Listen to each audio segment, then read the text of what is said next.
we love goalkeepers just as much as we enjoy defenders. And for goalkeeper of the year, I think this is a good time to maybe bring this small gripe that I have with this one, and it's maybe not as obvious as people think it's going to be if you did read that piece.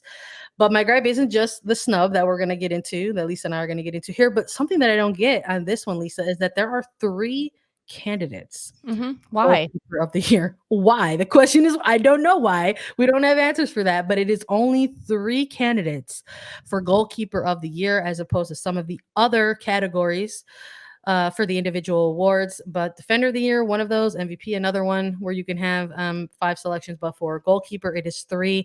And the nominees are as follows. It's Bella Bixby for Portland Thorns FC, Aubrey Bledsoe for Washington Spirit, and Kailen Sheridan for New Jersey, New York, Gotham FC. And I'll let you go first on the last one, Lisa.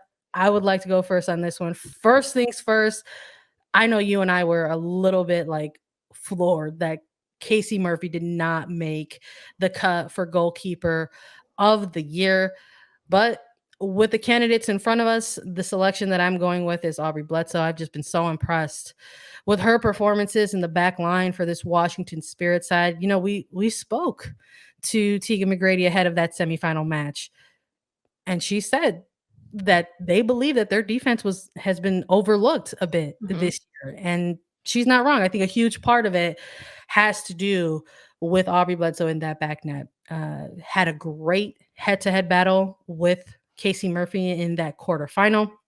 And she's a goalkeeper that is really good in possession for this team, for Washington Spirit, when we saw them in times wanting to sort of be this team that retains the ball. And when you want to play out of the back a little bit, sometimes you got to, guess what? You got to have a goalkeeper that is confident in playing out of the back, that is decent in distribution.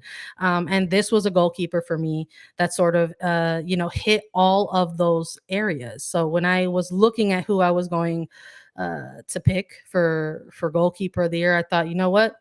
For me, it's gonna be Aubrey Bledsoe. You know, she had multiple starts for the team this year, 23 for the club in the regular season, and her 76 saves during the regular season gave her fourth for the league this year. So I thought it warranted a lot, and I think also the offensive side of the ball, which is an underrated thing for goalkeepers, I think was also something that was equally impressive. So I'm giving it to her, and if it was possible to give her a runner up, it would have been Casey Murphy or vice versa. How about you? So I want to ask before I get into mine. Yeah, you mentioned only 3 goalkeepers picked, which, I was a little shocked as well. When there are 10 teams, we saw many different goalkeepers throughout teams.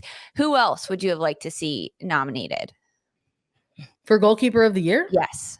I'm good with these selections, actually. Okay. I think Bella Bixby's a really, really good one to have. Kailen Sheridan, I'll put myself out there, was on my ballot as well. Casey Murphy.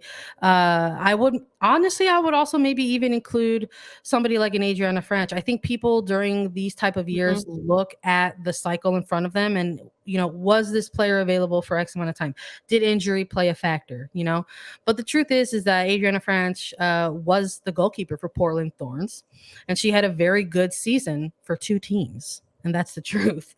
Before heading off to, Olympic duty with the United States Women's National Team, holding things down for Portland Thorns before going off and doing that. And upon her return, there was an eventual trade that was made where she went home to Kansas City and played for Kansas City Current to close out the season. And you know what? That second half of the season for KC Current was so impressive, in which they went on a remarkable undefeated home streak, and did just a lot of good things. You could just sort of see what the arrival of that type of level of player can do, perhaps for a new back line that, didn't have a lot of experience, there. So, but I would have argued maybe if there was a possibility to have 5 candidates here, I would have included Murphy with the 3 that are already on there, because I'm fine with the 3 that are on there. Yeah. I'm surprised that there weren't others.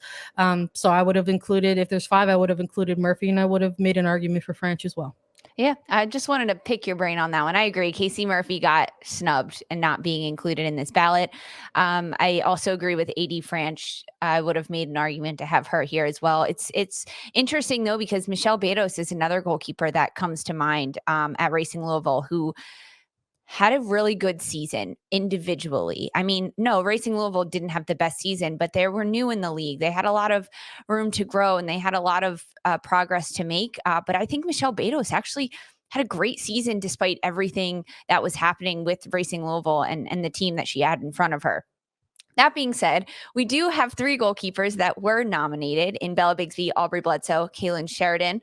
I would have voted for Casey Murphy, not on this list, but Bella Bixby is the first name that I was like, yes, it stands out for me. She wins this category for sure. And one of the biggest reasons that she wins this category for me is because she didn't see the field the first 2 months of the season. She didn't. She was playing behind Adriana Franch. And Mark Parsons always said at Portland, he was like, I have 2 starting goalkeepers and one of them is sitting on the bench and it kills me. He hated that. He was like, any other team, both of them would be starting. And we saw that happen because as soon as Franch went to the Olympics, then she came back and she got traded. Bella Bixby never missed a beat. She stayed on the field and proved how good that she is. 9 clean sheets on the season. After not playing the first 2 months, she started 16 games after that. Every game she played in, she started 16.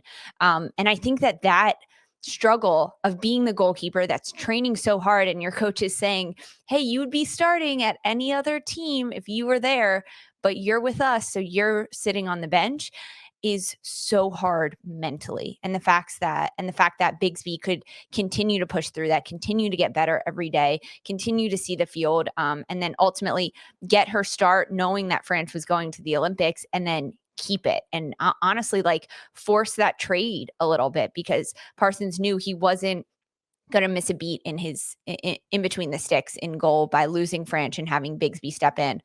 So I picked Bella Bixby to win Goalkeeper of the Year in these awards.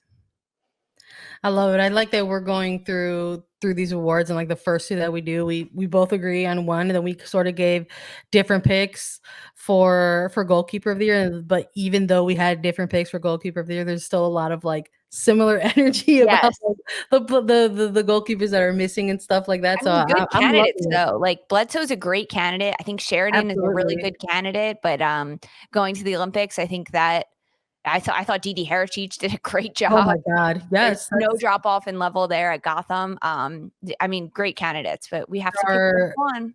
There's fantastic goalkeepers in NWSL. There's fantastic goalkeepers that are coming up soon through the draft, quite frankly. So I'm excited to see the league expand a bit and maybe get a new look at some more goalkeepers in the future.